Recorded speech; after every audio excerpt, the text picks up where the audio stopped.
నాడు జరగబోయే Jubilee hills శాసనసభ ఉప ఎన్నికల సందర్భంగా జంట నగరాల ప్రజల్ని,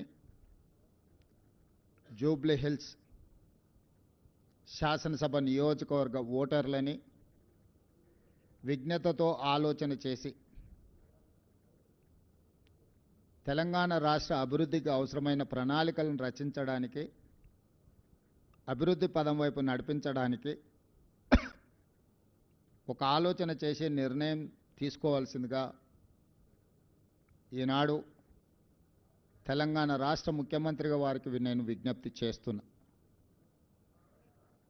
ఎన్నికల సందర్భంగా 3 ప్రధాన రాజకీయ పార్టీలు తమ తమ యొక్క విధానాలను, ఆలోచనలని ప్రజల ముందు వివరించడం జరిగింది.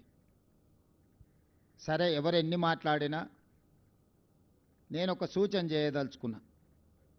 ముఖ్యంగా జూబ్లీ హిల్స్ శాసనసభ నియోజకవర్గ ఓటర్ మహాశైలకు 2004 నుంచి 2014 వరకు 10 సంవత్సరాలు తెలంగాణ రాష్ట్రంలో కానీ కేంద్రంలో కానీ కాంగ్రెస్ పార్టీ అధికారంలో ఉన్నది.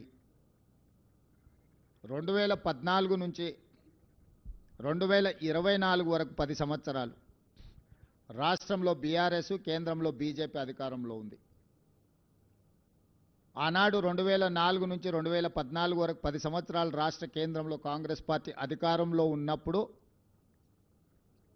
హైదరాబాద్ నగర అభివృద్ధి, హైదరాబాద్ నగరం ఏ విధంగా గ్రోత్ ఇంజన్గా ముందుకు సాగిందో 2014 నుంచి 2024 వరకు బీఆర్ఎస్, బీజేపీ ప్రభుత్వాలు తీసుకున్న నిర్ణయాలు, చేసిన అభివృద్ధి ఏంటి అనేది పోల్చి చూసి అంచనా వేసి ఈరోజు మీరు ఓటు వేయాల్సిందిగా నేను